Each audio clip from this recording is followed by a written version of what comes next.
जीवन की समस्याओं को दूर करने के लिए ये 8 प्रकार के शिवलिंग के बारे में मैं चर्चा करूंगी। अगर आप भी ये 8 शिवलिंग का पूजन करते हैं तो आपको जो चाहिए वो सब कुछ मिल जाता है। कौन से शिवलिंग की पूजन करने से क्या फल मिलता है? आपने पारद शिवलिंग की चर्चा बहुत बार सुना है, नर्मदेश्वर शिवलिंग की चर्चा सुना है, विविध प्रकार के शिवलिंग की चर्चा आपने सुना है। तो आप ये भी सुन लीजिए, 8 शिवलिंग के वर्णन आज हम करेंगे और जो उपाय बताएंगे आप वो करोगे तो आपको हर एक चीज प्राप्त होगा। सबसे पहले हम वर्णन करते हैं चांदी का शिवलिंग। यदि आप चांदी का शिवलिंग, ऊपर इसमें कैसा होता है कि ऊपर पिंडी तो पत्थर का होता है, पत्थर की पिंडी होती है और नीचे जो जलहेरी जहाँ से जल गिरता है वो चांदी का होता है।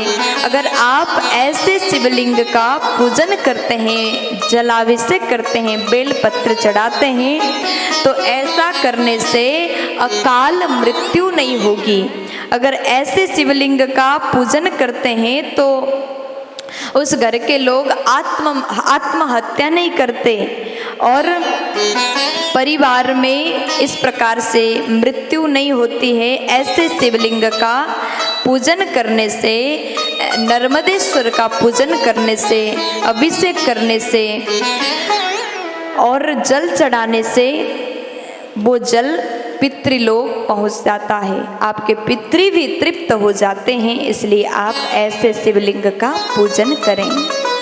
और दूसरे नंबर में है शत्रुओं को पराजित करने के लिए कौन से शिवलिंग का पूजन करना चाहिए। आपके शत्रु अधिक बढ़ गए हैं, आप शत्रु से परेशान हैं तो शीशे का शिवलिंग आता है, उस शिवलिंग का आप घर में स्थापना करके नियम से पूजन करोगे तो आपके शत्रु पराजित हो जाएंगे।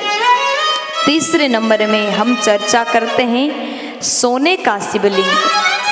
सोने का शिवलिंग का यदि आप पूजन करते हैं तो आपके घर के बच्चे विद्वान हो जाते हैं।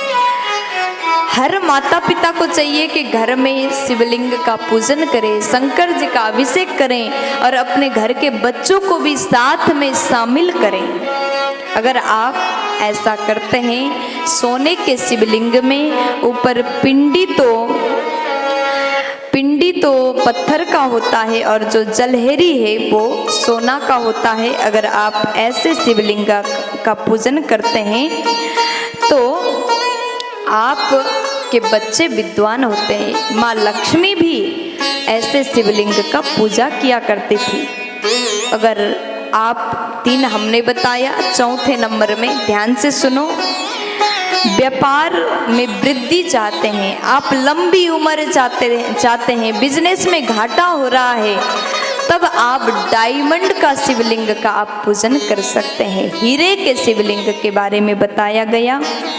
ऐसा पूजा करने से आपकी उम्र बढ़ती है, व्यापार में वृद्धि हो जाता है।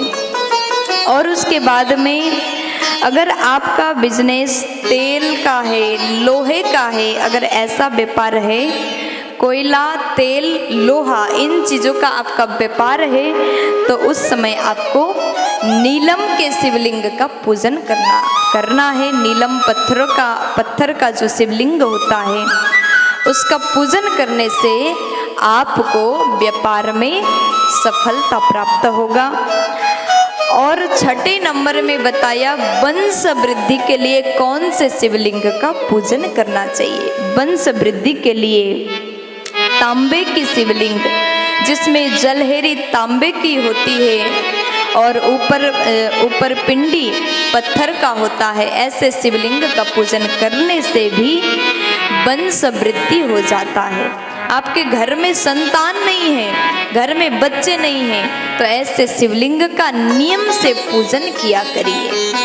7वें नंबर में अगर आपके बच्चे पढ़ाई में कमजोर हैं, विद्या में कमजोर हैं, चिड़चिड़ापन है तो आप स्फटिक शिवलिंग का सेवा करिए, पूजन करिए, अभिषेक करिए, बच्चों से करवाइए।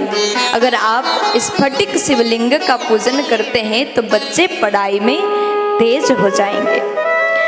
और उसके बाद 8वें नंबर में पीतल के शिवलिंग का वर्णन आया।